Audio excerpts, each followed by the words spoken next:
Estamos aqui na aula de sinalizações e ela é o finalzinho da aula de proteínas e tal, e a gente já vai falar um pouquinho de sinalizações que envolvem o metabolismo e tal, não sei o quê, mas eu vou dar uma ênfase em umas sinalizações com as quais eu trabalhei, que envolvem controle de ciclo celular e câncer e tudo mais, tá? Então, vamos lá, nós vamos conhecer as principais maneiras de sinalizar.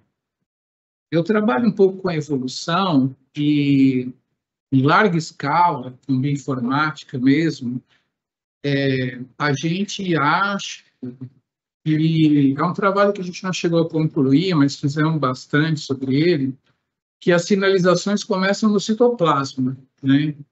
Uma enzima regulando a outra e tudo, não sei o quê.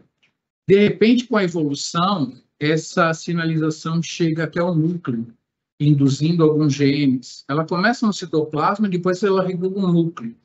E mais recentemente, tipo de peixes em diante, assim, plantas superiores, ela alcança a membrana das células. Você tem um receptor que vai induzir aquelas proteínas do citoplasma que vão regular no núcleo e produzir um efeito, tá? Então, para quem tiver interesse em trabalhar com isso, vem trabalhar comigo que eu boto para finalizar esse trabalho aí. Bem interessante, tá?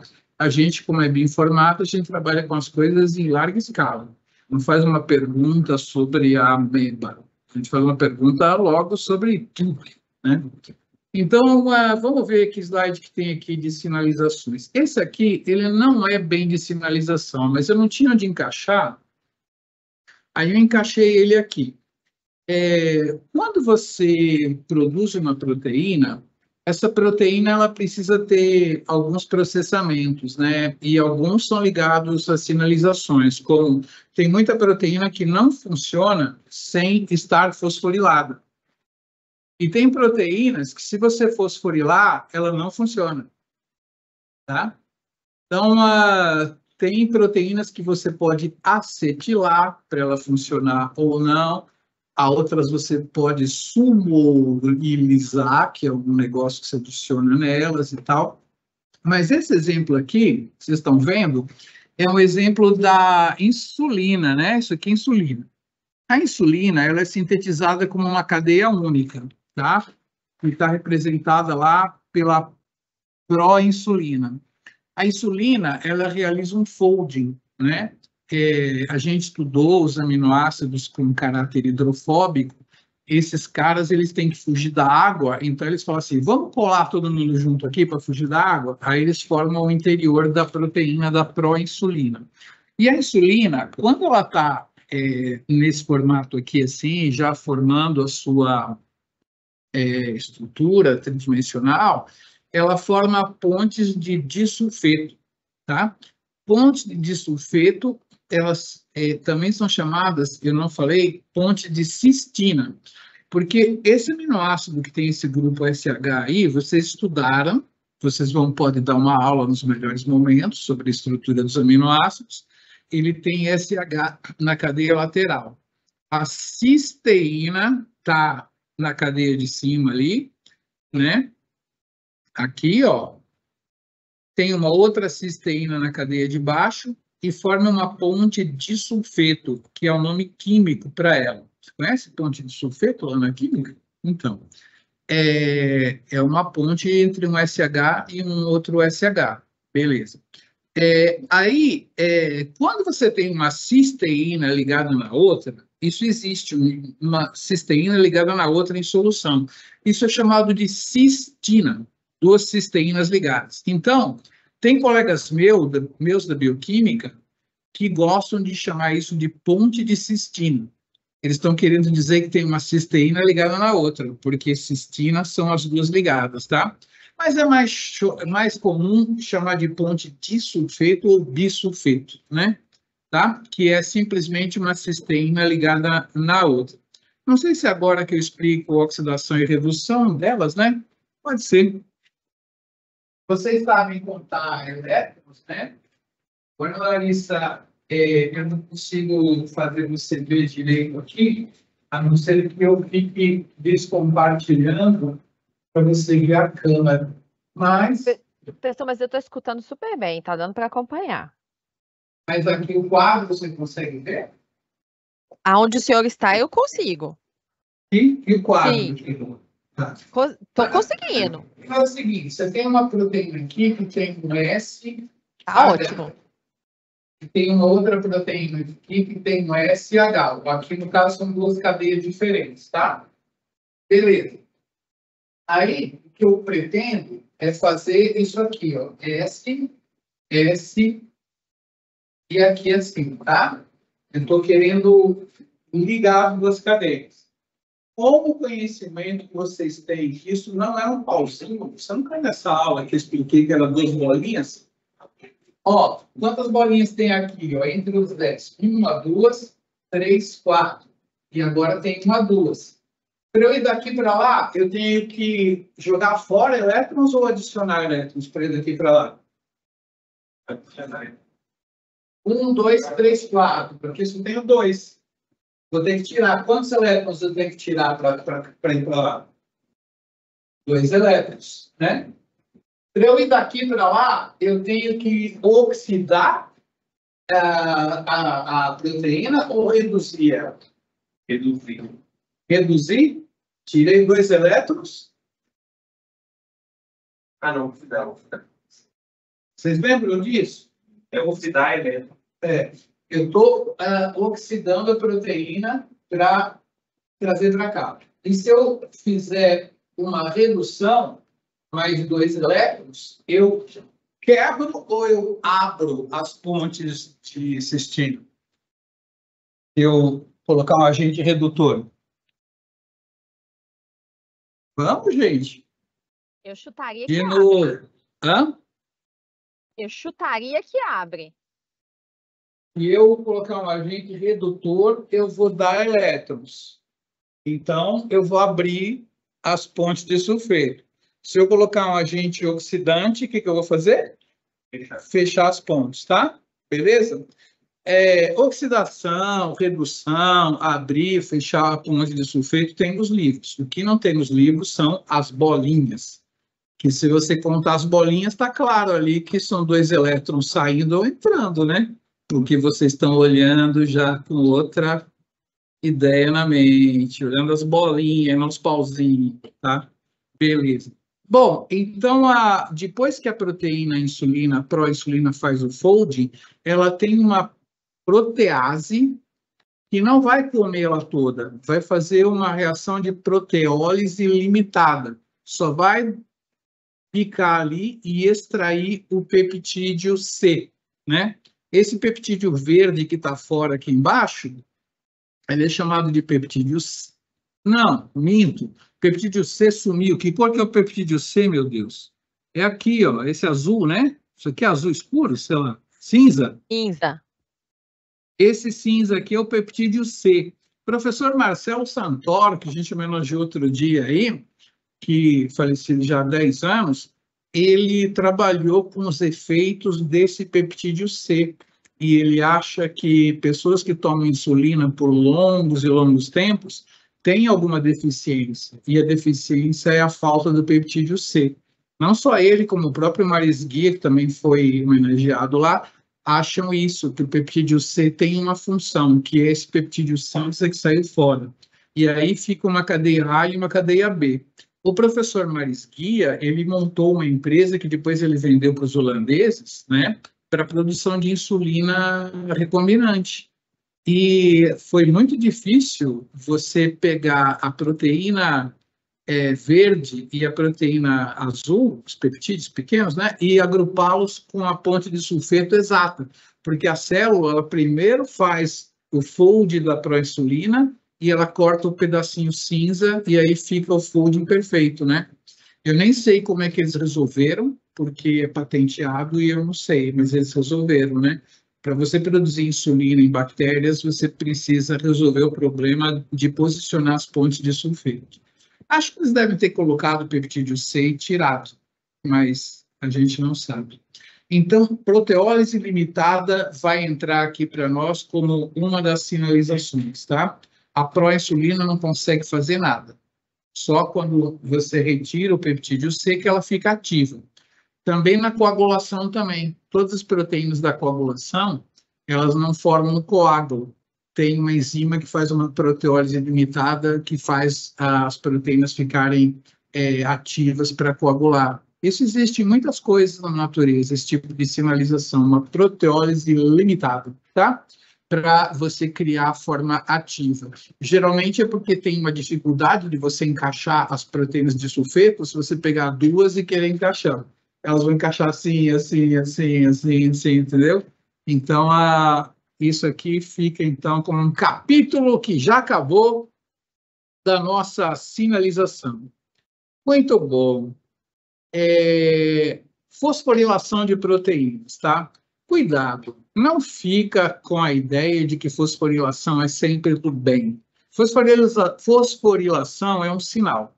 Ele pode ser para ligar, mas pode ser para desligar, tá? No metabolismo, vocês vão ver que a insulina, ela desfosforila um monte de proteínas, mas algumas coisas ela induz, algumas coisas ela reprime. Por exemplo, quando a sua insulina está alta, é tempo de você criar lipídios, engordar, né? Entendeu? E aí você atua nas enzimas que vão fazer você engordar, acionando elas. São desfosforilações do bem. A insulina desfosforila. Quem fosforila, eu vou falar já já, que é o antagonista da insulina. Então, olha, do lado esquerdo nós temos aqui uma cadeia proteica, certo?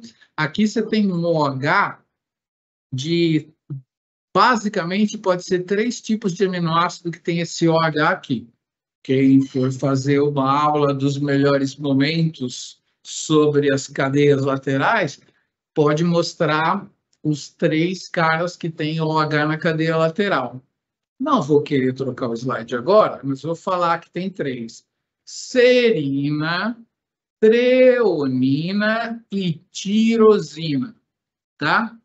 Por incrível que pareça, fosforilações em serina e treonina são usadas no metabolismo o tempo todo. E fosforilações em tirosina, controle de divisão celular, proliferação, câncer, tá? Não é proibido ter uma fosforilação em tirosina regulando o cintidalanina lá. Não é proibido, mas em geral, fosforilações em tirosina, vocês vão ver como que elas funcionam. Geralmente, as fosforilações de controle do metabolismo é serina e treonina. Entenderam? Quais são os 3 aminoácidos, a abreviatura dos 3? Qual que é a abreviatura dos 3? Código de uma letra. S, T, T, tyrosine, como escreve? Y, isso. Aqui em Minas vocês tinham que saber, Y. Y. Então, ainda bem que eu estou em São Paulo. Então, essa coisa aqui que eu falei, né? Você sabe a idade de um professor, se ele falar proteína quinase, é porque é mais velho. Porque tem uma onda aqui de traduzir tudo de uma maneira correta, que ela é uma proteína sinase, porque ela altera o comportamento cinético da outra enzima, entendeu? Então, ela é uma sinase da outra proteína. Como você fala assim, blue jeans, que é um jeans azul, né? Aqui, quando a gente fala protein kinase, a gente quer falar assim, é uma sinase de uma outra proteína. Ela vai mudar a cinética da outra, entendeu?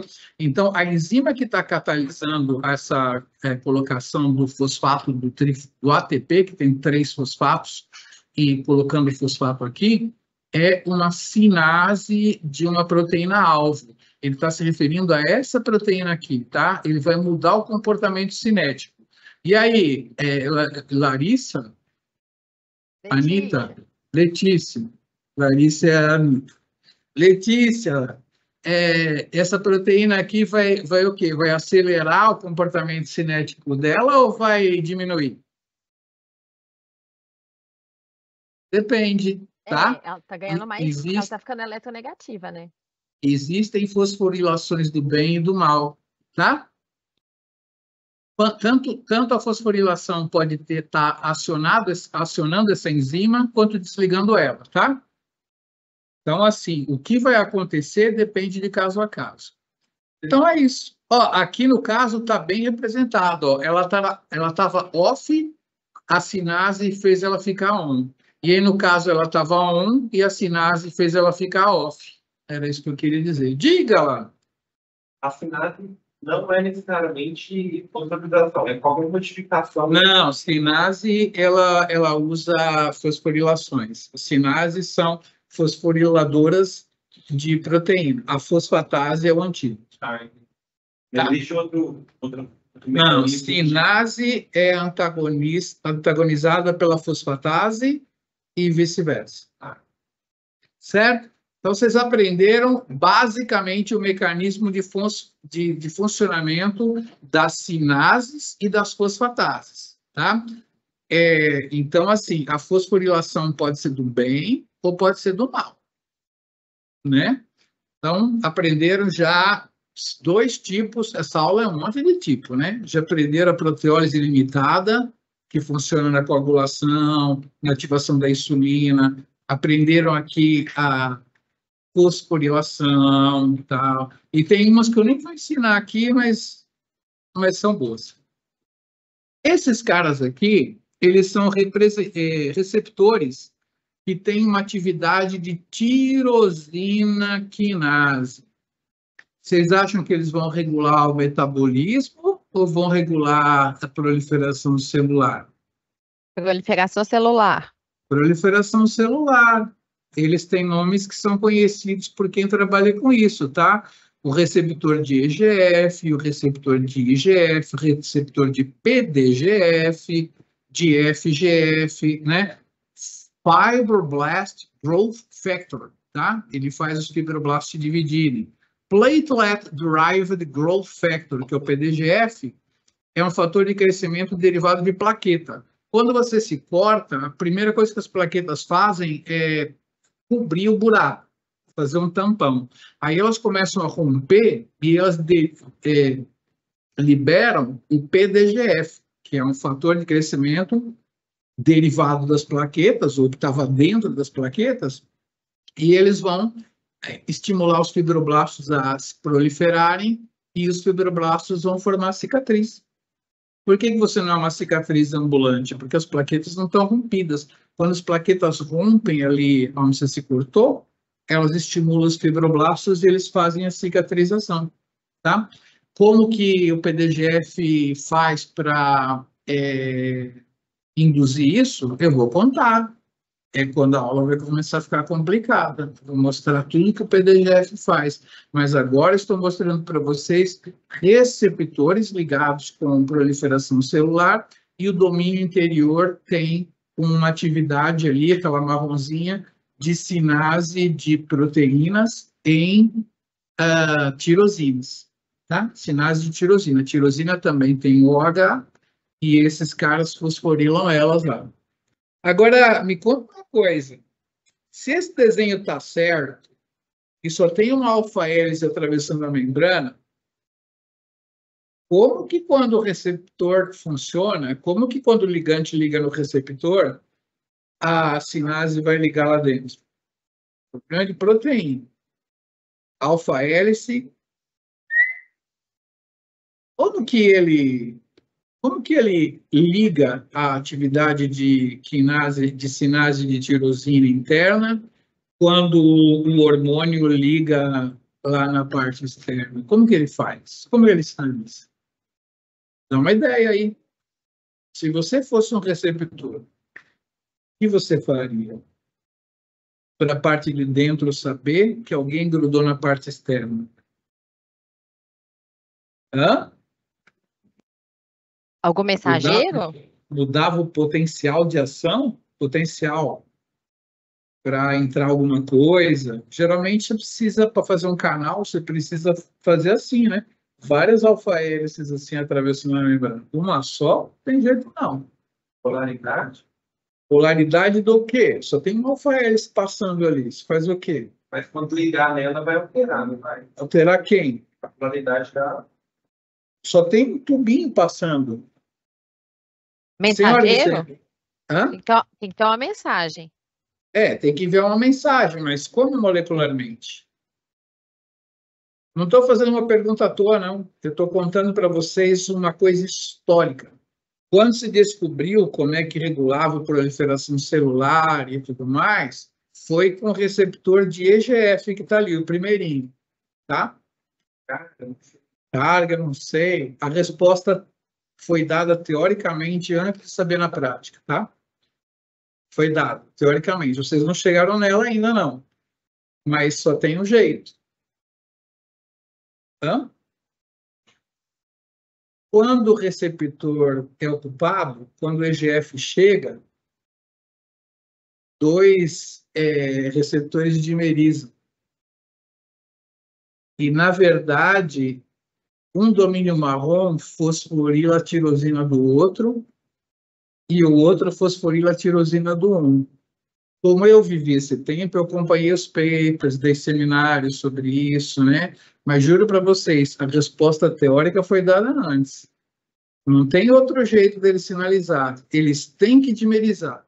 Que chega o ligante, eles dimerizam assim, aproximam as duas tirosina quinases, uma fosforila a outra fosforila a outra, tá?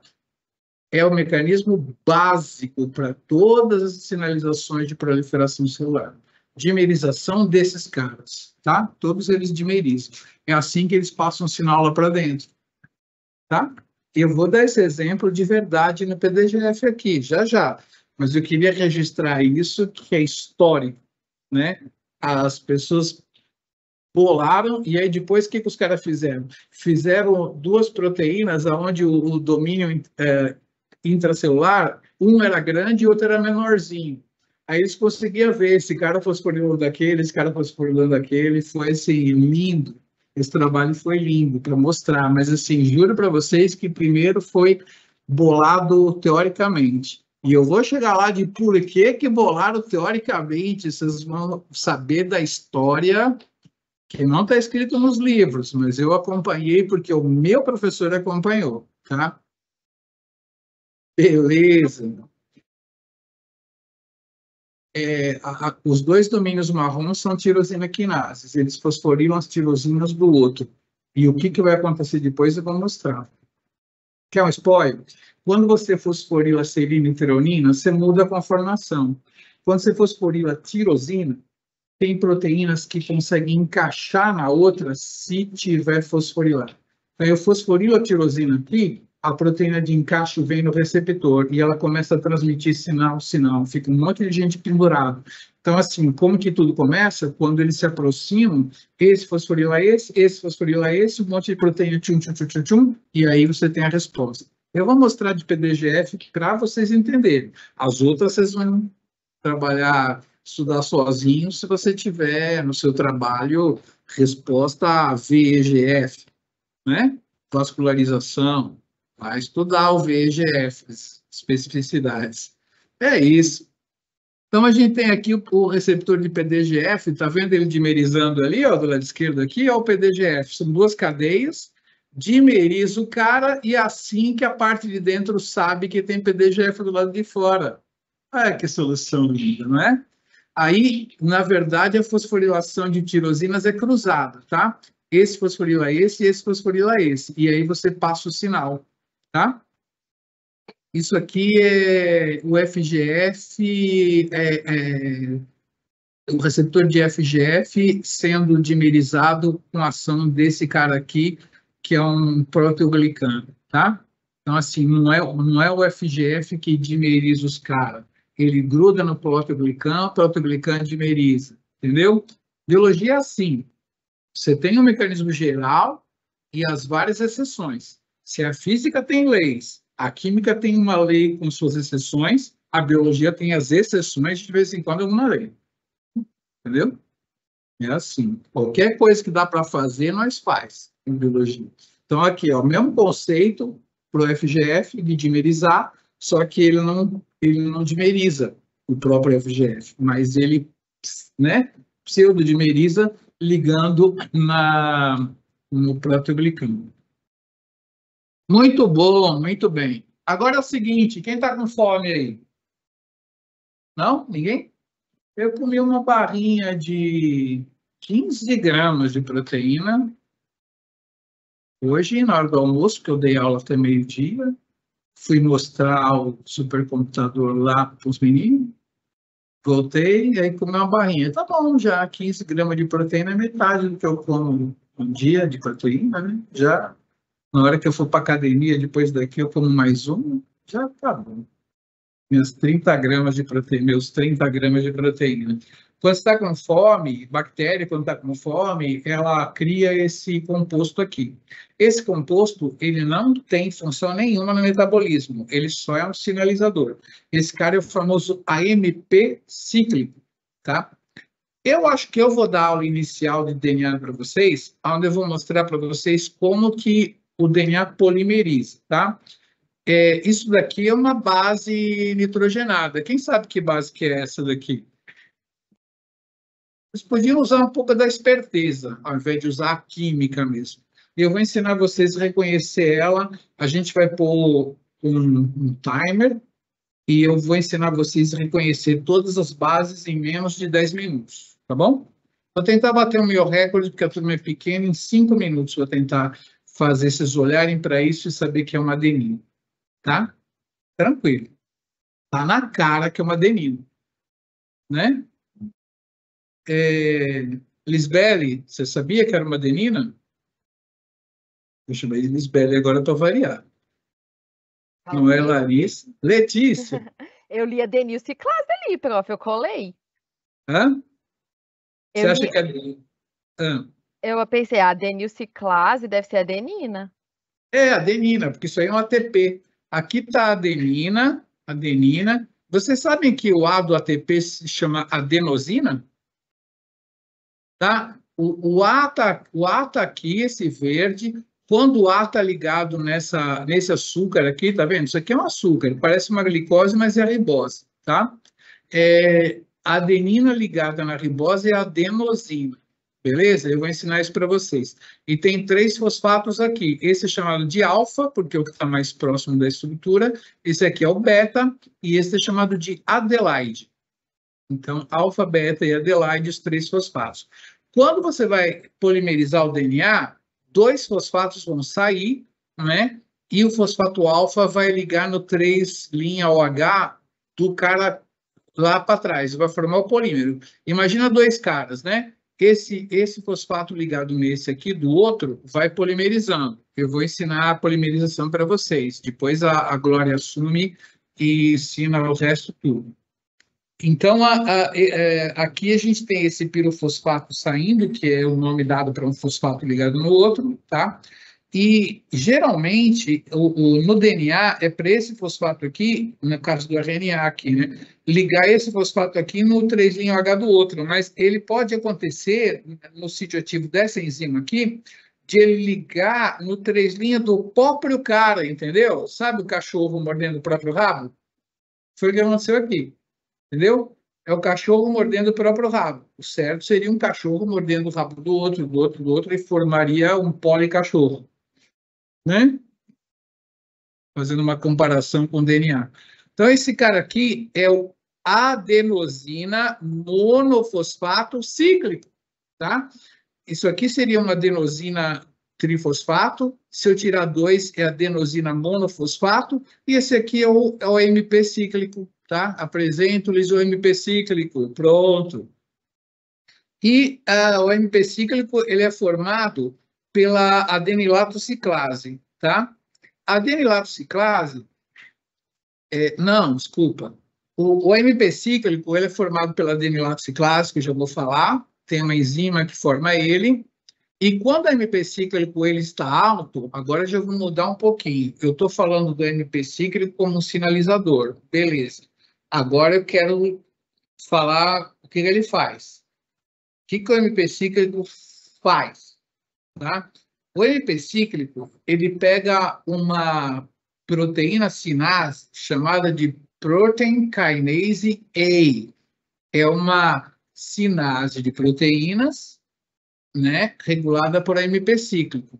Ela é um tetrâmero, tá? De 2 subunidades regulatórias, que são essas chinelas aí, e 2 unidades catalíticas, que estão ativadas lá, assim, ativadas, certo? Eu não tenho o slide anterior, onde está todo mundo grudado, mas quando o AMP cíclico liga nas subunidades regulatórias, ele libera as catalíticas, e as catalíticas já são ativas. Não é que eu fosforilo ela para ser ativada, eu libero elas, entendeu? Tipo, solto os cachorros para caçar as raposas, né? Eu estou segurando os cães, né? E aí eu ligo o AMP cíclico, solto as enzimas, e as enzimas, então, são liberadas para acionar. Basta eu liberar elas, que elas vão fosforilar coisas. E vocês já entenderam que fosforilar coisas vai ligar coisas, tá? Aqui eu vou fosforilar um monte de coisas, porque o AMP cíclico está alto. Então, é uma sinalização. Para que serve o AMP cíclico? Para sinalizar, tá? Como que ele sinaliza? Ele ativa a proteína quinase A, ou proteína sinase A, tá? Beleza? Então, aqui está o mecanismo do AMP cíclico, que vocês aprenderam, que é um mecanismo de sinalização. Eu vou acoplar ele no receptor, tal, daqui a pouco. Por enquanto, vocês estão olhando ali. O AMP cíclico foi formado, ele ativou uma proteína sinase A. Aprenderam que é uma proteína sinase A. Beleza.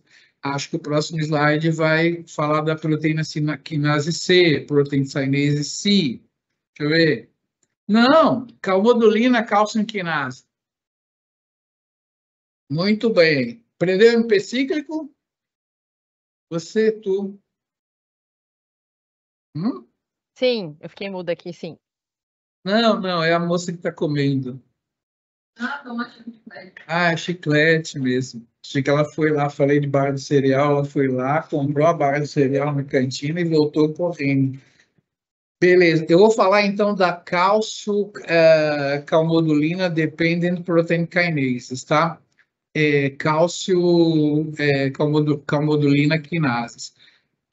Vocês estão entendendo aqui que na aula de sinalização, você ter uma sinase ativa é importante porque ela vai fosforilar um monte de gente. Mas como que mandam ela começar a funcionar, né? No caso dessa proteína kinase A, proteína PKA, né? Eu vou chamar de PKA, porque a gente chama de PKA. A PKA ela é ativada por AMP cíclico, tá? O AMP cíclico gruda aqui, libera essas atividades e a PKA vai fosforilar coisas. Beleza. A calmodulina depende da proteína quinase. A sinase ela está aqui de vermelhinho, tá? E ela vai ser ativada quando a calmodulina fizer nela, entendeu? E para ela fazer assim, eu preciso ter cálcio. E o cara bem que podia ter colocado um cálcio a mais na parte verde, porque, na verdade, tem uns cálcios que sempre ficam ligados aqui na calmodulina, esses aqui, ó, tá? E aí tem uns cálcios que, quando eles entram na parte verde, ela faz assim, e aí gruda aqui, tá? Então, eu não gosto mais desse slide, não. Nos meus desenhos que eu tinha, a calmodulina já ficava assim e a sinase aqui. E aí, quando tinha o cálcio, ela fazia assim e ativava a outra, tá? Esses desenhos, assim, são meio representativos, mas a calmodulina é uma subunidade que é sensora a cálcio. Quando o cálcio aumenta, uma faz tchum, entendeu? Aí a sinase faz tchan e tchan, tchan, tchan, tchan. Tá? Beleza? Então, o cálcio liga na calmodulina. A calmodulina faz opa! Aí ela espreme a sinase e a sinase fica ativa. Então, é um mecanismo de eu fosforilar coisas com resposta a AMP cíclico? Não. Com resposta a cálcio. tá? Então, eu mostrei para vocês mais um jeito de eu ativar as sinases, que é a concentração de cálcio, tá? Claro que vai ter as sinases que dependem de calmodulina, que se associam à calmodulina, e aí basta eu colocar o cálcio, né? O domínio inferior vai agrupar um monte de cálcio, e ela vai fazer tchum, aí a sinase faz tchan, e tchan, tchan, tchan, tchan, tá? Então, outro mecanismo. O mecanismo de como que uma sinase fica ativa quando eu coloco o AMP cíclico alto, quando o cálcio está alto, e agora já vou começar a acoplar isso aqui, contando a história de um fosfolípide.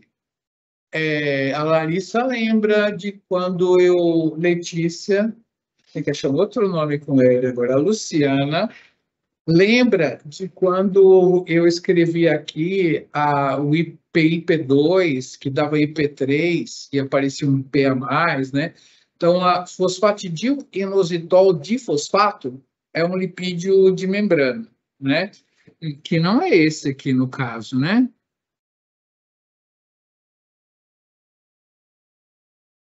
Esse aqui, no caso, é uma fosfatidil. É colina ou serina isso aqui? Uma serina, né?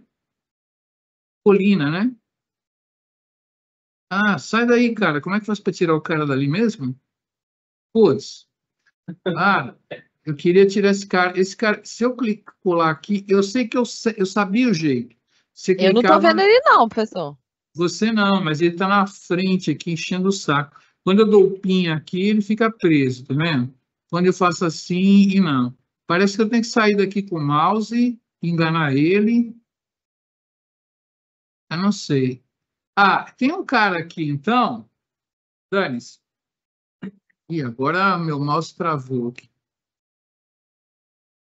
Tá. Beleza. Esse fosfolípide aí não é o que eu queria falar do fosfatidil inositol trifosfato, né? PIP2. PIP2, ele tem um inositol aqui, nesse lugar, ligado nesse cara. Se vocês forem dar aula dos melhores momentos, vocês vão ter que falar de fosfolípides de membrana. Os fosfolípides de membrana, todo mundo desenha com duas perninhas, tá? E ele está ligado num cara de 3 carbonos chamado glicerol. Uma hidroxila está ligada nesse ácido graxo, saiu uma água aqui, né? C-OH, C-OH também. Esse aqui é um outro ácido graxo ligado no glicerol, e a terceira hidroxila fica ligada no fosfato. Esse radical até aqui, ó, é chamado fosfatidil, tá? Eu queria falar mesmo do fosfatidil, até aqui é fosfatidil, inositol difosfato, um para cá e outro para cá, tá? Fosfatidil inositol difosfato, ele é chamado de PIP2. Quando eu clivo um PIP2 exatamente entre o glicerol e o fosfato, aqui, ó, eu tenho o inositol aqui com quantos fosfatos? Fosfatidil, inositol difosfato. Quando eu clivo aqui, eu fico com inositol trifosfato, entenderam? Chamado IP3. E aqui vai sobrar um cara chamado diacil, né? Que são 2 ácidos graxos, diacilglicerol, tá? Então, essa sinalização é uma das mais importantes da química, onde a gente tem o IP2 sendo clivado em IP3 e diacilglicerol. O diacilglicerol vai fazer uma sinalização e o IP3 vai fazer outra. Já vou contar do IP3. Ele vai aumentar o cálcio, ele vai atuar no retículo endoplasmático e dar uma puta onda de liberação de cálcio, tá? Então, o IP3 ele é utilizado na sinalização para aumentar o cálcio da célula. E o que o cálcio vai fazer? Vai ligar nas calmodulinas. E a calmodulina vai fazer o quê? Vai apertar a sinase dela, e a sinase vai funcionar, entendeu? Então, aqui estou mostrando para vocês uma poderosa linha de sinalização.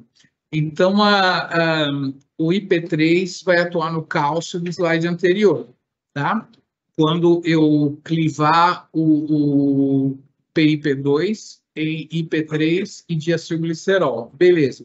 Acontece que o diacilglicerol, ele vai atuar numa quinase chamada proteína quinase C, tá? Deixa eu ver aqui se eu tenho, tá? Olha ele aqui, ó. O receptor está muito mal desenhado ali, mas a gente vai pegar o PIP2, né? Que é aquele PI, na posição 4, 5, tem fosfatos, né? PIP2.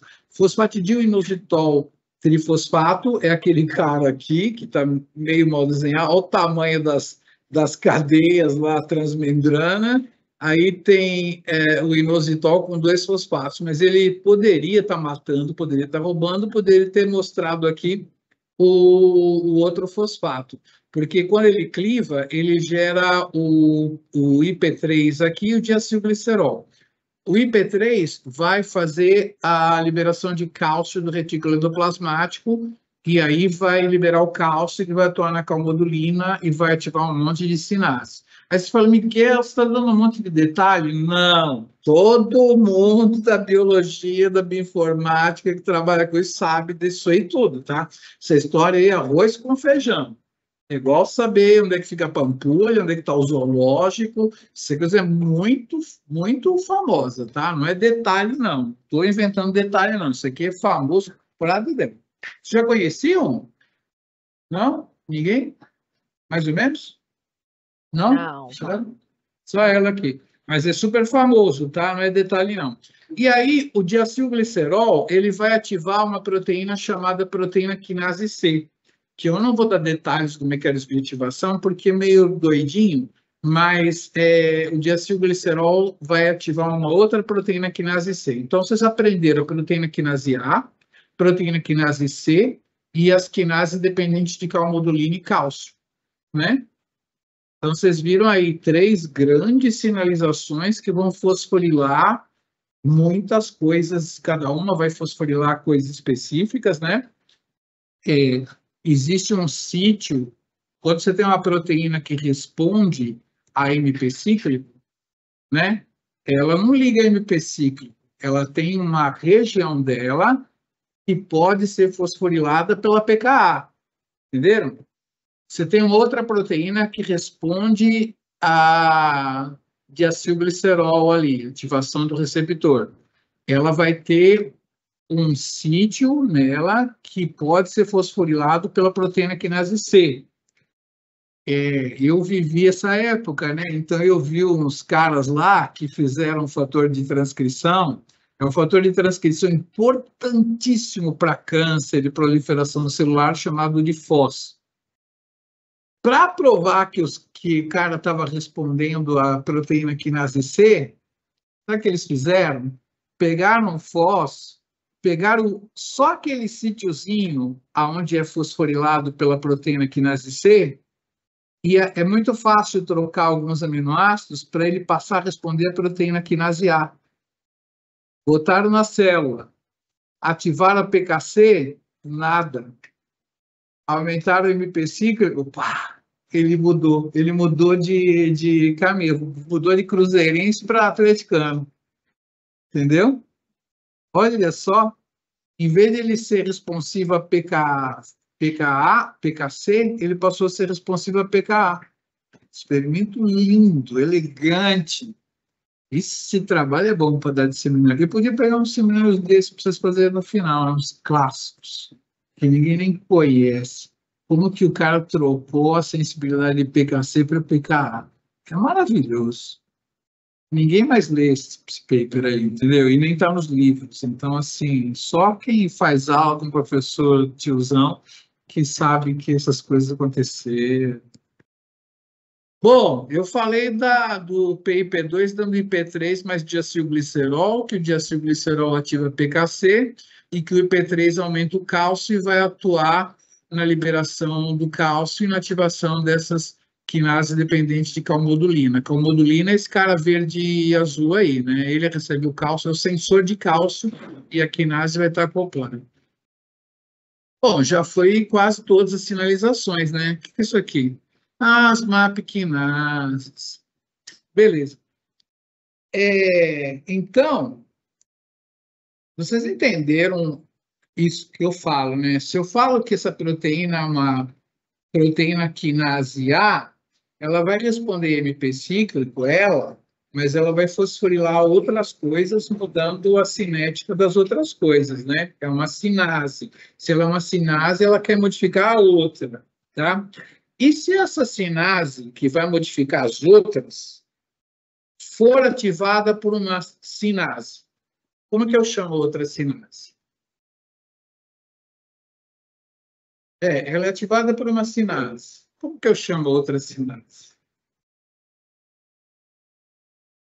Aquela que vai ativar uma enzima, ela é chamada de sinase de proteína, né? Sinase da enzima, sinase de proteína. E a sinase que ativa essa sinase, como é que eu chamo? A sinase da sinase.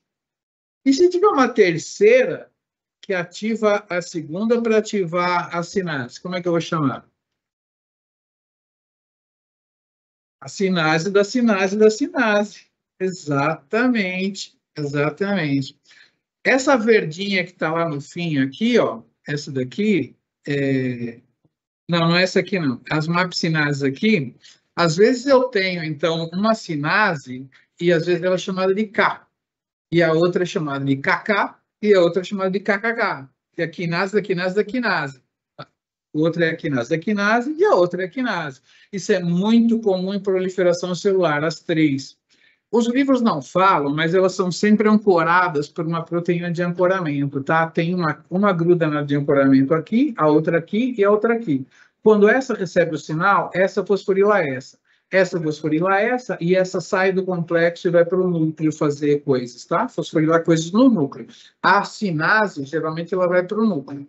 E essas proteínas, elas chamam MAP kinases, as três, porque elas são mitogen activated protein kinases. MAP kinases, ou MAP sinases, como queiram, são mitogen activated. Então, todos aqueles receptores que eu falei para vocês, que ativam divisão celular, eles vão fazer sinalizações por MAP sinases, tá? Porque MAP sinase significa mitogen activated. Eu estou respondendo a mitógeno. As MAP kinases são caras que respondem a mitógeno. Geralmente trabalham em 3, tá? O nome genérico é KKK, KK e K, mas elas têm nomes dependendo da célula, que elas estão fazendo. Elk, Erve e não sei quem, entendeu? Elas têm nomes.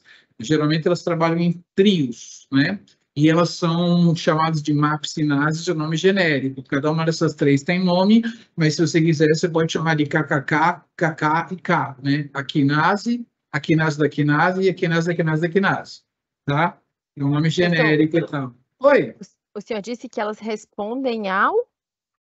Respondem a mitógenos. Mitógenos. Isso, obrigada. Mitógenos, mitogen, que são caras que vão produzir mitoses, que vão ativar a proliferação celular, tá?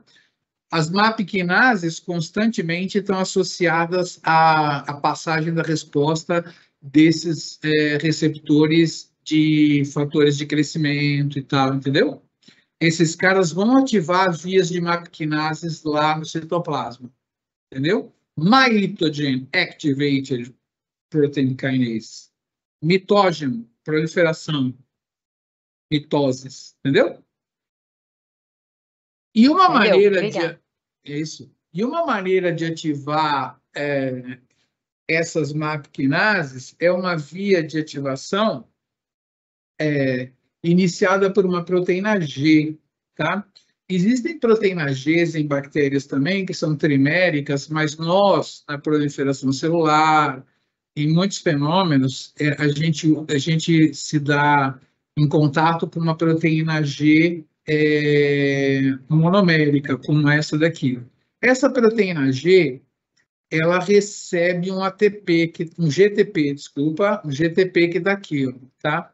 GTP tem de monte na célula, tá? Então, um GTP grudar aqui é bem fácil. Ele fica grudado aqui assim, só que ele só vai grudar aqui se eu der um sinal para ela ligar o GTP. Quando ela liga o GTP, recebeu o sinal do receptor, ela liga o GTP, ela vai acionar as MAP quinases. Eu vou mostrar claramente como é, estou dando só a visão geral. Essas proteínas G aqui, elas ficam ativas quando elas incorporam o GTP, tá? E são proteínas que elas não são para ficar ativadas para sempre. Elas têm que passar o sinal e se desligar. Porque senão, por exemplo, se for um sinal para a célula proliferar, ela não vai fazer só uma divisão. Ela vai fazer milhões de divisões e vai virar um câncer. Se tiver defeito aqui, você está para gerar um câncer, tá? Então, essa proteína G, quando ela liga ao GTP, ela fica na conformação ativa. E ela imediatamente hidrolisa o seu GTP, voltando para a configuração inativa, tá? Muito bom. Depois ela demora para liberar o GTP e tal, e se ela ligar o GTP, ela fica ativa de novo. Só que quem faz ela ligar o GTP é o receptor que vai dar um sinal. Então, o receptor dá um sinal para uma proteína G, ela liga o GTP, passa o sinal para frente, cliva o seu GTP em GDP e se desliga. E aí ela vai demorar um tempo para liberar o GDP de lá, para ficar pronta para passar o sinal de novo.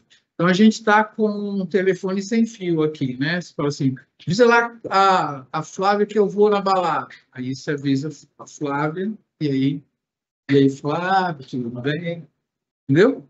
Então, é assim que funciona. Tem intermediário aqui que vai dar o sinal. As MAP quinases, elas vão ser ativadas. Agora, aqui, eu acho que eu tenho um slide que tem um zoom. Ó. A parte de cima, não dá para ver muito bem, então, vou dar um zoom na parte de cima. Essa parte de cima aqui, ó, vou dar um zoom nela. E aí, a gente tem um mitógeno, tá? Mitógeno, que a Lauriana perguntou. Aí, o mitógeno gruda lá. Ele manda um sinal que eu vou especificar um pouco melhor como, para uma proteína RAS. RAS é uma proteína G, tá? É uma das mais famosas no controle de câncer. Ela é uma proteína normal, ela está lá, ela recebe o sinal do mitógeno e ela fica ativa, tá? Com o GTP ligado. Aí ela passa o sinal para a KKK, que passa para KK, que passa para K, né? O cara simplificou aqui que ela está induzindo as MAP quinases. E aí as MAP quinases, a terceira, a K, né, quando ela for fosforilada, ela sai do complexo e vai para o núcleo e vai atuar na regulação gênica, tá? Eu vou voltar aqui, ó. Então, eu dei um zoom na parte de cima e agora esse cara está indo para o núcleo, tá?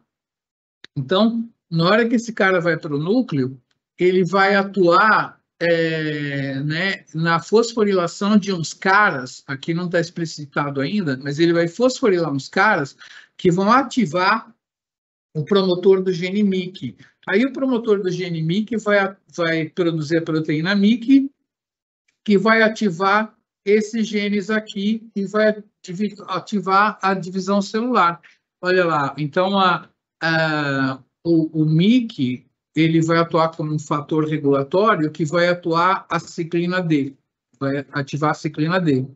E aí a ciclina D vai ativar a proliferação celular fosforilando uma proteína chamada RB. Beleza. Aí o MYC também vai ativar o gene da subunidade do fator de reação ao soro. Vai aumentar a degradação de P27. Isso vai tirar o bloqueio da proliferação celular e ela vai se dividir. E o MYC também vai atuar nesse gene E2F, aumentando a sua síntese que com a fosforilação da RB e o aumento de E2F vão fazer a entrada da célula na fase S para ela se multiplicar. Isso é uma figurinha de livro de proliferação? Não, é uma figurinha de livro de sinalização. Só que como eu dou aula de proliferação celular, eu vou mostrar para vocês a célula proliferando, e vocês vão ver o E2F, o RB, tal, esses negócios tudo já, tá bom? Aqui era só para mostrar para vocês que as proteínas G dão sinalizações para as MAP-quinases. Beleza. Olha lá. Então, aqui a gente tem, do lado esquerdo, um receptor ligado em proteína G, né? A proteína G pode estar acoplada a uma adenilato-ciclase, tá? E aí, vocês já estudaram isso, né? Ela vai fazer MP cíclico que vai ativar a PKA, beleza? O receptor ligado à proteína G também pode ativar uma fosfolipase C, que vai produzir P3 e diacilglicerol. Diacilglicerol vai ativar a PKC, e pode regular genes aqui e aqui também. O IP3 vai aumentar o cálcio, que vai grudar na calmodulina, que vai ativar essa.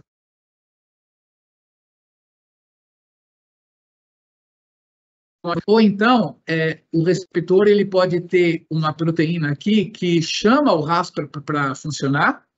O RAS não está ligado direto no receptor, não, mas o RAS está aqui, e o RAS vai atuar no metabolismo do PI3 quinase, produzindo esses caras aqui também. Isso aqui é muito pouco falado na bioquímica, mas o RAS ele vai ativar a quinase da quinase da quinase, que vai ativar a quinase da quinase, que vai ativar a quinase, que vai atuar nos genes também. Então, consolidando para vocês o como que os receptores podem se conectar lá para dentro. Vamos ver aí.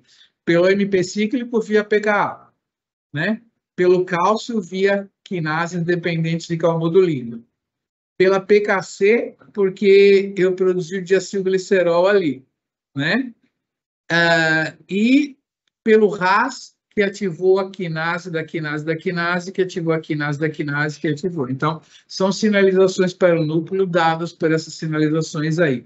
A da direita aqui eu não vou falar não, porque ela é mais metabólica assim do que qualquer coisa, mas beleza. Então, mostrei aqui uma pá de sinalizações, como que funcionam bioquimicamente, e é claro que alguém que está fazendo essa disciplina tem que saber o que é uma PKA, o que é uma PKC, o que é uma calmodulina, né? O que são as MAP-quinases. São as 4 coisas que eu mostrei aqui. Como que conecta isso tudo aqui, você pode esquecer, mas ó, o receptor, ele ativou a adenilato-ciclase, PKA.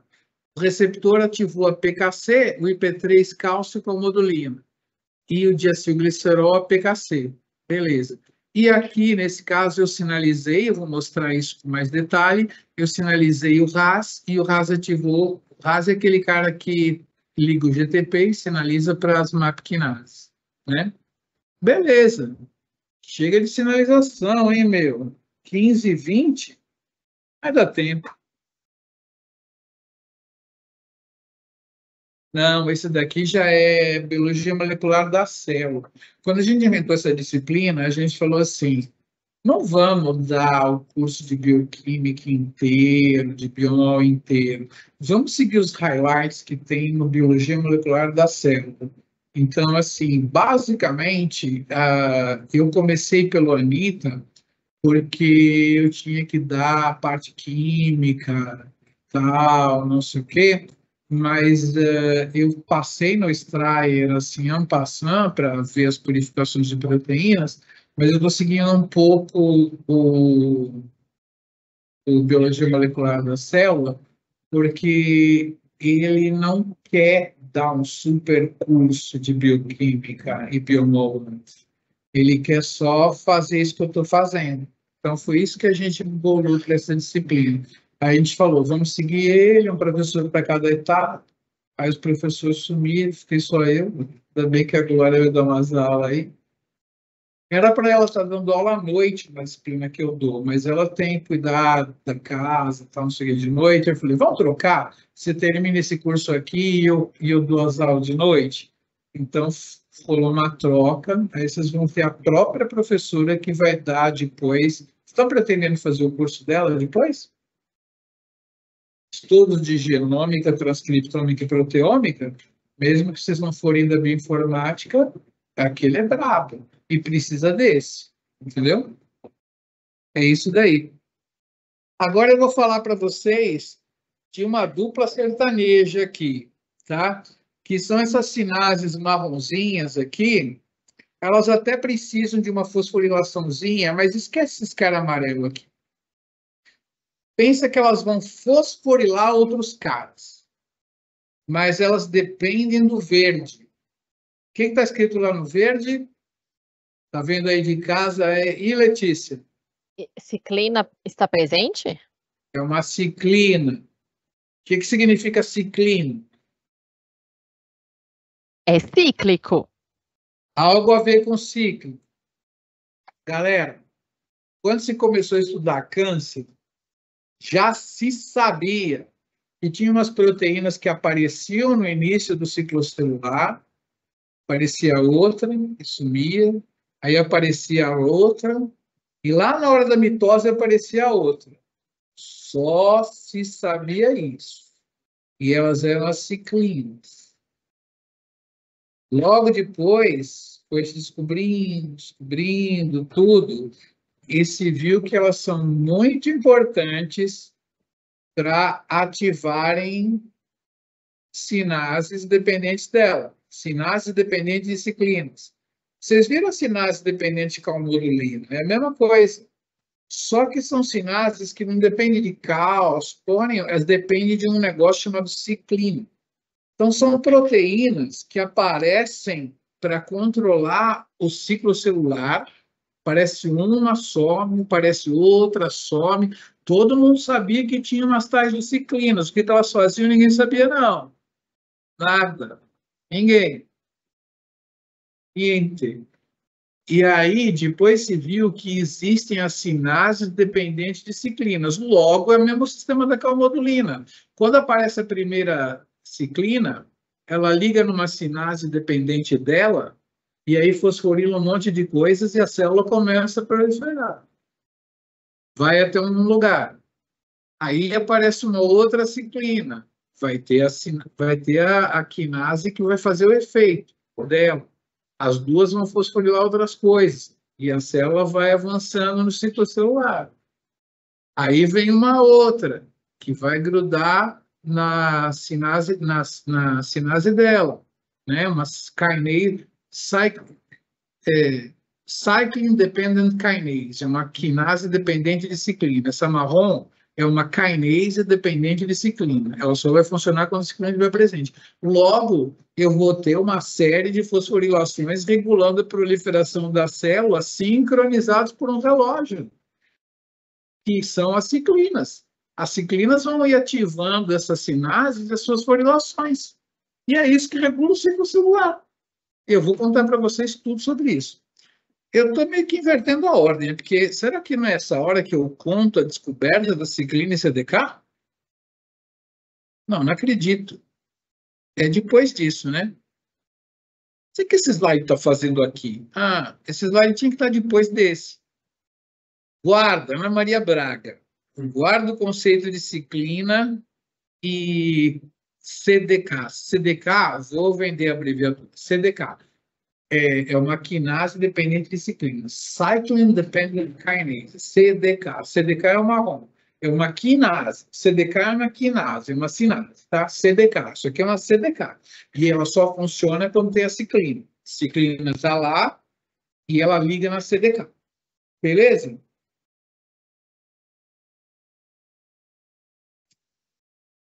Vamos lá. Vou reverter o processo, porque isso aqui é muito importante. Você está conseguindo ver o quadro aqui? Esse cantinho que o senhor está pagando, estou vendo direitinho.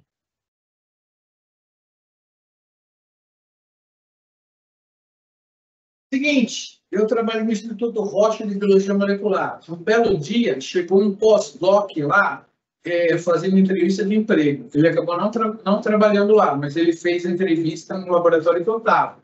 Conversou com a gente e tal. Esse cara trabalhou na Califórnia. Ele estava trabalhando com o óxido de xenos, que é um óxido que tem tudo que você possa comprar da Sigma Chemical Company, tem dentro dele. Ele tem estoque para tudo. Quando ele é ativado, ele vai fazer mitoses assim, ó. Não é que nem uma mulher que tem um óvulo que é fecundado e vai dividindo. Não, ele já é grandão, ovo de Páscoa. Ele vai Agora eu não fazer vejo não, professor. Oi? Agora eu não vi não, esse desenho aí não. Viu o ovo? Não. Tá, vou dar uma viradinha aqui para você ver o ovo. Você tem que ver o ovo. Agora eu vi. Agora tá vendo bom. o ovo? Tá vendo Isso. o quadro todo lá, né? Isso. Daqui até aqui você vê, né? Sim, tá tudo certo. Beleza. Esse óxido aqui, ele é ativado. Aí a galera na Califórnia fez o seguinte, os caras de bioquímica brava. O cara era ativado, né?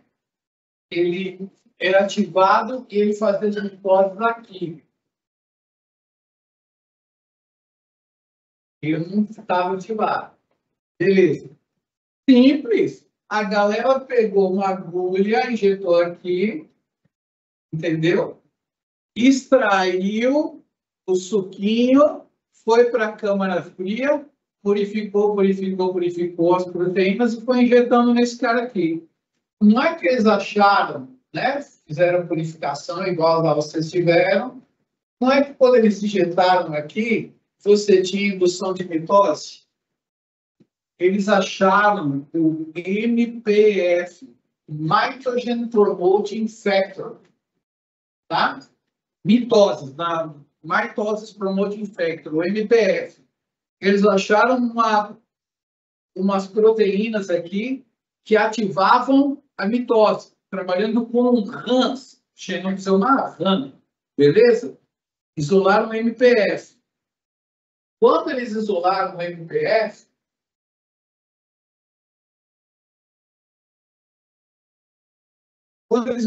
MPF, eles viram que essa proteína aqui era uma ciclina B. Tá? Os caras na Califórnia conseguiram um dímer de proteínas que ativava a mitose. E esse dímero continha a ciclina B. Eles tinham metade da história já de como que a mitose acontecia, entendeu? Porque tinha esse cara aqui, e eles sabiam que era uma ciclina, e todo mundo sabia que ciclina era importante, que determinava o relógio. Os caras já sabiam que o relógio atuava desse jeito aqui, só que eles não sabiam quem era a outra proteína. Eu fui em pizza seminar, lá na Roche, onde os caras tentavam adivinhar quem era o prêmio Nobel, né? Que nem a gente faz com os webinários, mais ou menos. Quem que vai ser o prêmio Nobel? E aí, um cara deu uma palestra lá, a gente comeu pizza. Comia pizza depois? Não, comia pizza antes. Comia pizza, depois o cara ia lá na frente e falava. Coisa americana, pizza seminar. Esse cara estava na Inglaterra. Esse cara tinha umas leveduras. Ele tinha Saccharomyces cerevisiae, que divide por plantamento, e a Schizosaccharomyces pombe, que divide por fissão. Tem alguém da micro aqui? Não? Alguém sabe pedir cerveja na África? Fala Brahma, Skol, vai dar. Fala Pombe, tá? A cerveja Pombe é famosa na África. E dela foi identificada a levedura que produzia essa cerveja, que é a Schizosaccharomyces pombe, tá? Essa levedura aqui, Schizosaccharomyces pombe. E essa Saccharomyces cerevisiae que produz cerveja nossa aqui, tá? Você conhece Saccharomyces cerevisiae? Sim, conhece? Produz pão, pizza, cerveja. O que mais você vai querer no organismo? Não conhece molinho? Então, ele tinha mutantes de ciclo celular, tá? Era assim, quando ele colocava elas, 27 graus, o mutante se dividia.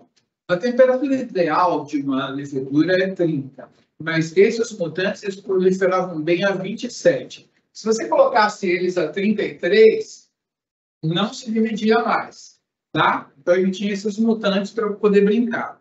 Já tinha biomol, claro, o biomol. Ele pegou os genes humanos, fez uma biblioteca de cDNA, né? Pegou os RNAs, com transcriptase reversa, fez o RNA, colocou em plasmídeos humanos e colocou eles nessas leveduras aí, tá bom?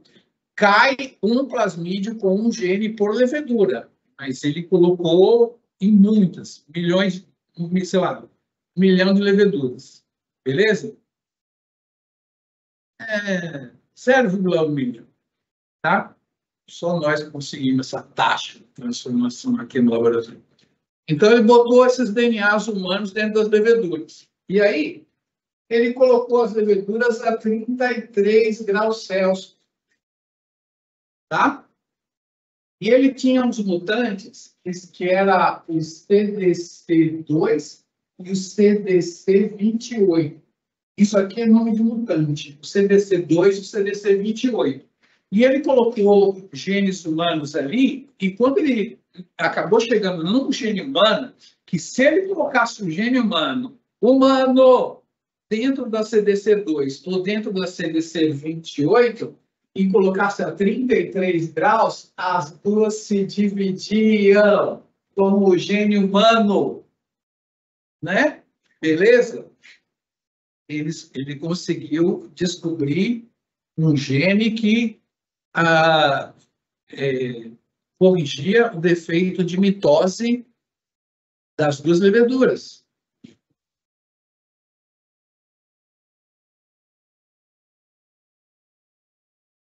Esse gene humano aqui... não tem que ir para cá. Aqui, geralmente eu dou essa aula indo de lá para cá, porque a América e Inglaterra. É esse cara aqui, ó. Tá? Esse cara aqui. Tanto que essa CDK aqui, ó, CDK, ela deveria ser chamada de 1. Mas o trabalho dele é tão importante que nos livros você vai ver CDC2 ou CDC28, tá? O nome dele persiste. As outras CDK são CDK3, CDK4, CDK4. Ela seria CDK1, mas no livro aparece CDC2 ou CDC28, porque é o nome desse cara. Então, contei duas histórias, uma na Califórnia e outra na Inglaterra, e, na verdade, eles acabaram descobrindo como que o ciclo celular funciona, tá? Agora eu vou fazer uma historinha aqui, ó. Esse aqui é o PDGF que eu falei para vocês, para terminar minha aula, dá tempo? Dá, né? O PDGF vai dimerizar o receptor, ó. Repara como você vai ter fosforilação nas tirosinas, ó. Y é tirosina, né? E elas vão ser fosforiladas de uma maneira cruzada. No que fosforilou, proteínas grudam ali. Vou contar quem que é esse Cesarc, mas é uma quinase que vai fosforilar outras proteínas, tá? Vou contar quem que é esse Cesarc. Aí agora vai vir uma proteína chamada GRAB2, que vai recrutar uma proteína chamada SOS. Repara no RAS que vai chegar, ó. Recrutou RAS, trocou GDP por GTP, ele está ativo, ele vai ativar a MAP-KKK, que vai ativar a MAP-KK, que vai ativar a MAP-K. Olha o RAS com GTP. E olha o que acontece com o RAS agora, ó. Viu? Desativou. Agora vem uma outra proteína lá, uma proteína que vai degradar um fosfolípide, fosfolipase C. Ela vai degradar quem? O PIP2. Olha o PIP2 ali, ó. Vai degradar o PIP2 em diacilglicerol e IP3. Você já sabe o que vai acontecer, né? O diacilglicerol vai ativar a PKC e o IP3 vai ativar o cálcio do retículo endoplasmático e vai ativar as quinases dependentes de calmodulina, tá? Bom, eu vivi mais ou menos esse tempo aqui, aonde grandes para o CNPq, para a FAPESP, para o MILTAV, a FAPEMIG, e toda a ciência mundial, diziam que iam entender o funcionamento do câncer se eles entendessem como que o PDGF estava sinalizando para dentro da célula. Entenderam muita coisa, porque chegaram nas vias de fosforilações, né? Inclusive a MAP quinase fosforila dentro do núcleo. Entenderam um monte de coisas, mas não entenderam tudo, não. Eu antecipei, mas quem entendeu o relógio foi esses caras aí. Vou mostrar como é que o câncer funciona daqui a pouco, antes de terminar a aula. E aí, passaram uns 10 anos de grandes, né? Depois, um cara, ele estava estudando uma galinha, e a galinha tinha um tumor. Ele pegou a galinha, pegou o tumor da galinha e extraiu um vírus. Era um retrovírus do tumor da galinha. Sequenciou. Eu dei seminário para esses papers, tá? Eu tinha idade de vocês, estava no curso assim, quando aconteceu isso. O cara tinha... Já era um clássico, vai. Esse paper já era um clássico. Mas aí o cara pegou o vírus, sequenciou e tinha um gene esquisito. Ele era muito especialista. É o vírus do sarcoma de Ri. Todo mundo fala vírus do sarcoma de Ru, porque escreve igual, mas Ru é um outro cara. Sarcoma de Ri. E esse cara aí, ele viu que tinha um gene diferente. E aí, cara, quando sequenciou aquele gene diferente, era um gene da galinha que o retrovírus tinha roubado. O retrovírus ele se insere e quando ele saiu depois para virar partícula viral mesmo, ele levou um gene da galinha dentro dele. Que gene era esse? O SARC. Só que o SARC, ele é uma proteína comportada. Ele só passa a fosforilar coisas ali, ó, quando ele gruda no receptor de PDGF. Na verdade, ele é um dímero, é uma proteína Janus, ele é um dímero, ele fica assim. Quando ele recebe o sinal do PDGF, ele desliga assim, gruda aqui e começa a fosforilar outras coisas, né? Então, o SARC, ele é comportado, mas o retrovírus, ele tinha levado um SARC com ele e mutagenizou de tal forma que o SARC dele era chamado de V-SARC, porque era viral, ele não precisava de sinal do PDGF para ficar fosforilando as coisas, não. Então, pensa, um retrovírus entra na sua célula, produz um SARC mutado, que não precisa de PDGF, e começa a fosforilar coisas, ele começa a fazer a célula produzir coisas que são interessantes para ele. E foda-se que ele vai fazer um câncer. Ele vai, entendeu? Esse que é o grande lance. Cara, na hora que esse cara publicou esse paper, você só via cientista correndo atrás de galinha com tumor. E, cara, foi um paper atrás do outro. Pegava a galinha, tumor da galinha, pegava o retrovírus, tinha um gene a mais dentro, pegava esse gene e era um outro oncogênio. Aí foi a literatura dos oncogênios. Foi 10 anos de oncogênio, grande para o CNPq. Vou estudar os oncogênios e vou entender o câncer. Entendeu? 10 anos de grandes financiando pesquisa de oncogênios. Muitos oncogênios, um atrás do outro, um atrás do outro, um atrás do outro. Muito doido. Descobriram? Não. Tá? Mas logo o segundo oncogênio conhecido foi o RAS. Não o C-RAS, que é a versão celular, mas o V-RAS, né? Na verdade, tem o Harvey-RAS, que é do sarcoma de Harvey, tem o Kirsten-RAS, que é do sarcoma de Kirsten. São tumores de bexiga. Pegaram o RAS mutado, né? Alguns deles foram pegos no retrovírus, outros foram pegos na própria célula. A célula mutou o próprio RAS, né? E aí deu um tumor de bexiga. Aí esse gene RAS foi estudado, era uma proteína G, e descobriram que quando ele não conseguia degradar o GTP, ele ficava passando o sinal para sempre. E as MAP kinases, o vírus, quando entrava com um RAS mutado, ele ficava passando o sinal para as MAP kinases, e aí elas passavam a produzir elementos, e ele se beneficiava disso, né? E também produzia câncer, mas foda-se que produzia câncer. Quero saber, depois eu infecto outra célula, outra pessoa, sei lá, entendeu? Então, assim, o segundo oncogene conhecido foi o RAS. E eles descobriram como é que o câncer funciona? Não. Só com o trabalho desses caras que trabalhavam com levedura, era grande para entender a proliferação celular, usando RAM e leveduras, né?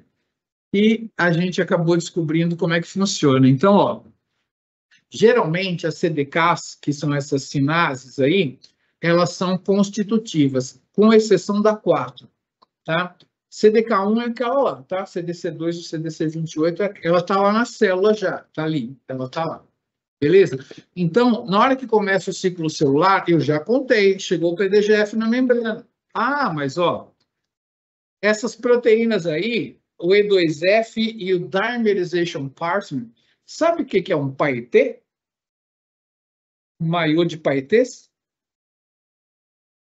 Auxiliares de mágico usam. Quando o mágico está fazendo assim, mágico, quando é um negocinho que tem, né? É uma lantejola, não, é uma. Você explica. Paetê é um paetê. Tá? Trem de carnaval. Tem no carnaval. Mas, assim, auxiliar de mágico usa isso, né? A partner. Que é? O mágico tem que fazer uma coisa lá. Aí vem a moça lá e fica assim. Aí você olha para a moça e nisso o mágico já trocou tudo lá, entendeu? Então é a partner. Essa proteína ali, laranjinha, ela tem esse nome aí, ó.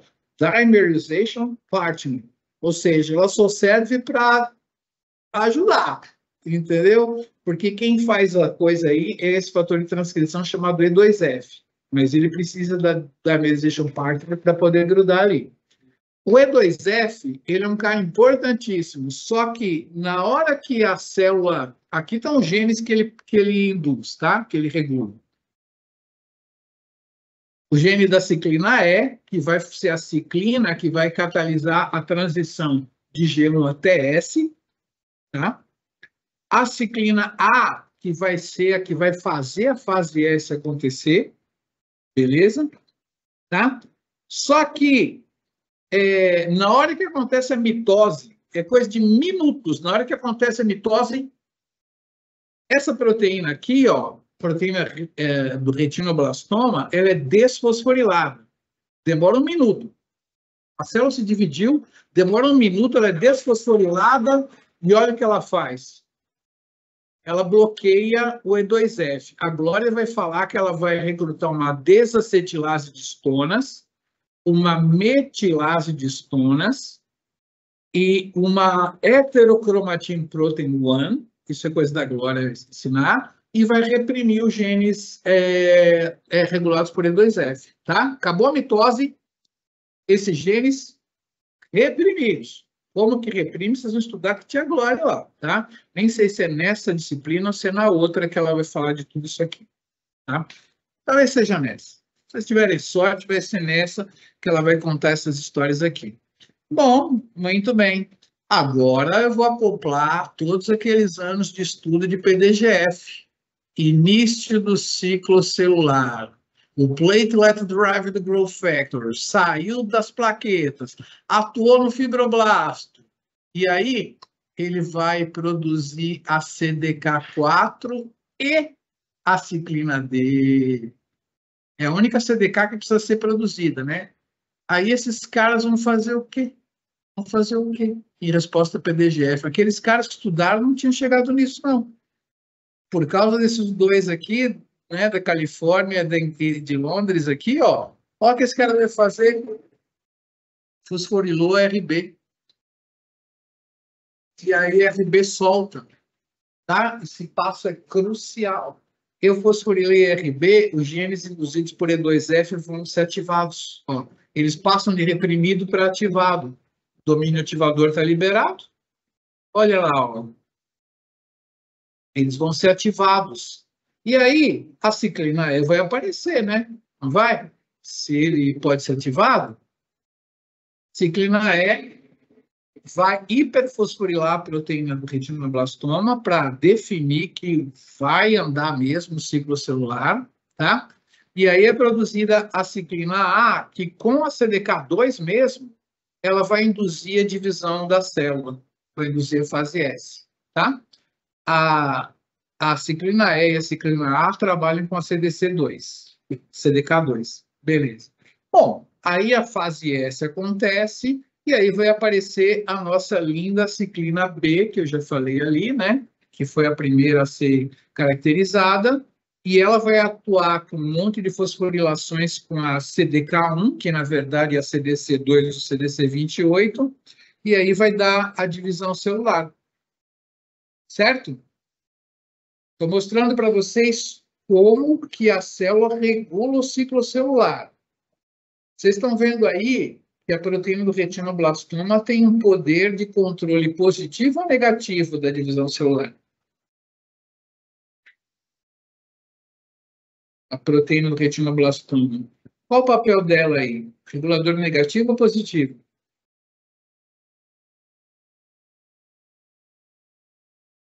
O que a retinoblastoma está fazendo com o ciclo celular? Fazendo ele funcionar ou inibindo ele?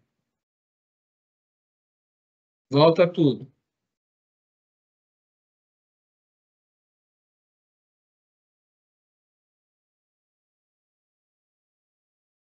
Esse cara aqui vai produzir as ciclinas que vão fazer chegar lá, né? Esses caras são pró-divisão, correto? Sim? Ciclinas que vão fazer a divisão acontecer, já expliquei. Mas quando acontece a mitose, você acabou de se dividir? O que o RB vai fazer? Vai bloquear. Esse cara é um bloqueador. Estava eu na Califórnia.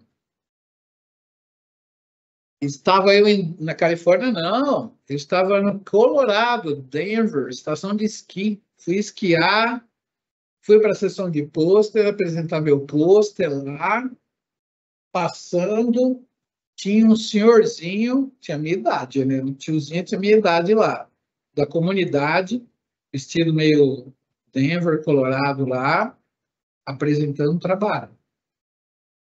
Poxa, do cacete. E aí, um monte de gente vendo, e era um pedaço de jornal. O pôster dele tinha um pôster, o título de um pedaço de jornal, de 1900 e Guaraná com rolho, o jornal. Aí, a organizadora passou por mim e falei, quem é aquilo lá? Eu falei assim, ó, é um cara da comunidade. Ele escreveu, a gente aprovou. Cara, tinha escrito num jornal de 1900 e nada, que o câncer não pode ser regulado por mutações que provocam ele. Tem que ser mutações em anti-oncogenes. Cara, ele estava lá. Posta do cara lá. E isso aqui é chamado de anti-oncogene, RB é chamado de anti-oncogene. Anos depois, porque ele bloqueia a divisão celular. E o tiozinho lá tinha falado isso. E eu vou falar do outro agora. Por isso que eu fiz essa histórica, emocionante homenagem ao cara, por causa do seguinte. Agora vocês vão entender tudo. Não é possível. O que a mioglobina está fazendo aqui? Eu preciso de um conjunto de slides aqui que não tem. Puta que eu pariu! Deixa eu ver aqui. Letícia, fica esperando aí que eu vou ter que achar. Eu jurava que eu tinha essa transdução de sinal aqui e eu não tenho ela, cara. Relógio. Putz, o relógio é o relógio que vocês viram. Tal. Receptor de PDG P53 aqui. Nossa Senhora. Agora eu tenho que compartilhar esse PowerPoint. Aqui, né? Compartilha. Compartilha esse aqui, você já está vendo. Você está vendo um cara aí, né? Que tem um Tudo ciclo certo. celular, né? Beleza. Sim. Eu vou terminar com isso, eu não estava lá, mas eu vou terminar com isso aqui então. O ciclo celular ele tem a mitose, que está em verde, aí ele tem uma fase que é chamada de gap one, quer dizer, eu não consigo ver nada acontecendo, mas é a fase onde muita coisa acontece. É o G1, eu dividi ele em dois, mas não vem ao caso agora. Aí tem a fase S, que é quando você vai sintetizar o DNA todo, aí tem o gap 2, por isso que chama G2, e aí tem a mitose de novo. Beleza. Eu já contei para vocês do ciclo celular e tudo, mas agora eu preciso falar um pouquinho de câncer para terminar nossa aula de hoje, né? Olha, essa é a proteína P53, eu tenho que corrigir essa animação. A P53 é uma proteína... Quem conhece P53 aí, levanta a mão. Mais ou menos? Eu ouvi falar. P53 é o segundo anti-oncogênio aqui.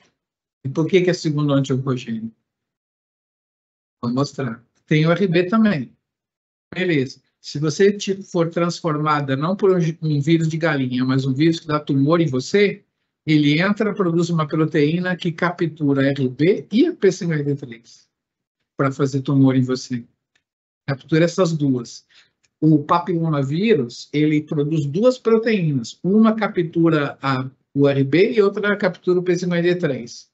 Papilomavírus. SV40, que produz câncer também. Vários vírus de mamífero que produzem câncer fazem isso, capturam esses dois caras. O RB, vocês já entenderam que não é bom capturar ele, porque aí o E2F vai ficar, né, na corda toda. Agora, a P53 vai mostrar para vocês a coisa mais importante vocês entenderem para câncer. P53 é uma proteína que é fabricada, você tem o RNA, produz a proteína, só que a proteína, ela é constantemente acoplada com uma proteína chamada MDM2. Essa proteína MDM2, ela chega lá na P53 e fala assim, P53, vamos lá, volta, eu conheço um lugar aqui na célula muito legal, parece um barrilzinho, tem uma tampinha, vamos entrar lá dentro, é o proteasoma. Então, ela leva a P53 para o proteasoma. Então, a P53 é constantemente feita e degradada, feita e degradada, feita e degradada. Se você olhar para uma proteína de P53 na célula, não tem. Se você olhar para o RNA, tem um monte. Tá? Muitas das nossas proteínas são assim. Muitas não, as sinalizadoras. Isso é sinalização. Ela está sendo feita e degradada, feita e degradada, feita e degradada. Por quê? Quando eu fiz iniciação científica, meu orientador falou assim, descobre aqui por que a célula desses pacientes com ataxia telangiectasia tem um defeito. Por que elas têm alta sensibilidade à radiação ionizante? É um laboratório de reparo de DNA. Ele queria que eu descobrisse isso. 10 anos de pesquisa depois, estudando a literatura, a resposta está aqui. Mas não foi, eu descobri uma outra coisa lá na minha iniciação, foi legal. Mas vou te contar. Não deu certo descobrir isso, não, né? Porque é muito sofisticado, mas eu vou contar a história para vocês aqui, ó. Quando você tem uma lesão no DNA, tá aqui, ó, uma lesão no DNA, cria-se uma distorção. E a proteína que eu tinha que descobrir a função dela é defeituosa no paciente com ataxia telangiectasia, e por isso que ele tem câncer. Essa proteína vai lá e descobre a lesão, ó. É a proteína ATM, em homenagem a quando ela está defeituosa, você tem ataxia telangiectasia e tem câncer, tá? Ela está aqui selvagem. Foi lá, reconheceu a lesão. Eu tinha que descobrir isso na minha iniciação científica. Só que, depois de muitos anos, descobriu-se que ela faz uma fosforilação da P53. Quando ela fosforila a P53, a MDM2 não gruda mais. E a célula, em 2 minutos, se enche de P53, entenderam? Por isso que ela é degradada, porque em 2 minutos ela está lá presente. Se eu tivesse que ativar o gene, produzir a proteína, ia demorar umas 2, 4 horas, né? Com esse mecanismo assim, eu tenho uma resposta de P53 absolutamente rápida. Eu podia estar matando, eu podia estar roubando, e eu podia repetir vários livros que dizem que se você fosforilar P53 já deu, mas não é verdade. Se vocês forem trabalhar mesmo a fundo com qualquer coisa assim, vocês vão conhecer a proteína chamada P300, que ela reconhece a P53 fosforilada e acetila a P53, a qual acetilada liga no DNA. Já está chegando no DNA. Agora vocês estão vendo a importância da P53. Por que ela é supressora de tumor? Ela ativa a produção de uma proteína chamada P21-VAF. Tem gente que fala, Miguel, fala P21-VAF, porque você falar P21 pode ser um monte de proteínas com peso molecular de 21, mas ela é mais famosa como P21, tá? Atenção, senhoras e senhores, isso aí é a resposta a uma lesão em DNA, de acordo? Foi tomar sol, dimetilpirimidina, lesão em DNA. Vai tomar sol e quer ficar com os pelinhos dourados, passa Blondor, peróxido de hidrogênio, vai lesar DNA também. Qualquer lesão em DNA desse tipo assim, vai parar o ciclo celular para que a célula não faça duas coisas muito ruins de fazer quando tem lesão em DNA. Replicar o DNA, porque vai propagar mutações, e mitose, porque vai esquecer um pedaço de cromossomo para lá, entendeu? Então, você tem que bloquear o ciclo celular. Isso é a coisa mais importante para você se proteger do câncer. Nem é reparar o DNA depois. É parar o ciclo celular enquanto a lesão está lá. Estou mostrando o mecanismo. Só falta eu mostrar para vocês o que a P21 vai bloquear. Prontos? Ela bloqueia todos os complexos ciclina CDK. Entenderam?